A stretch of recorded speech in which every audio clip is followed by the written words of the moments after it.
A young man was honest, had no bad thoughts in his mind, and did whatever he could to help others. At times when he saw the suffering of some people, he would ask God why he is giving them so much suffering. They are also your children, isn't it? He would ask and shed tears for them. As time went on, one day a great man, who built everything in heaven, came to the nearby city, and he went to meet him to ask his doubts. Everyone there was asking their doubts to the great man. Then he called the young man who had been watching him without changing his eyes for a long time, and asked him what was wrong with his mind. To this the young man asked, Guru, why does God, who knows everything, test us? Can't he give birth to a child without facing trials and suffering? He remained silent for a while, saying, Son, I will give you the answer to this question tomorrow. Stay with me tonight. The next day he was eager to know the answer to his question. He placed 2 clay vessels in front of the young man. Then he looked at him and said, both the vessels were made in the same place in the same quantity.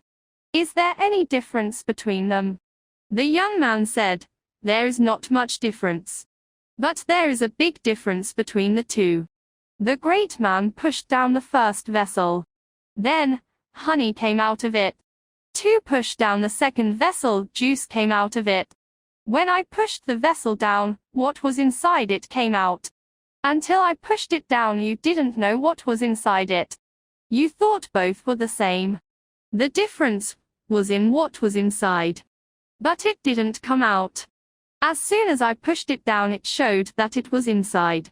This is how God tests us. We remain good until we face trials and problems. But only when we face trials our true nature and true thoughts will be revealed. Only when you know your true nature God gives you trials.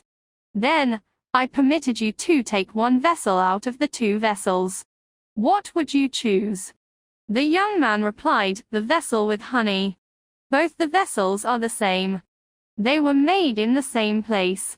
What is the reason for asking you to take only the vessel with honey? Think about it. God knows that there is no difference between good and bad people. That's why sometimes He doesn't even listen to the prayers of good people. God knows your true nature by testing us. Not to know Him. He knows whether what is inside Him is honey or honeycomb. He does so to know us and to correct our mistakes. Otherwise, we won't get a chance to correct our mistakes. Next time, if you face a big challenge, or if you fall down in life, or if someone insults you, take a good look at yourself. Are you good or bad? Because if the situation is right, some people are waiting to do bad things in the name of good people. Even if you get a chance to make a mistake, don't do it and be honest to your heart. Even if God tests you, He will not leave you.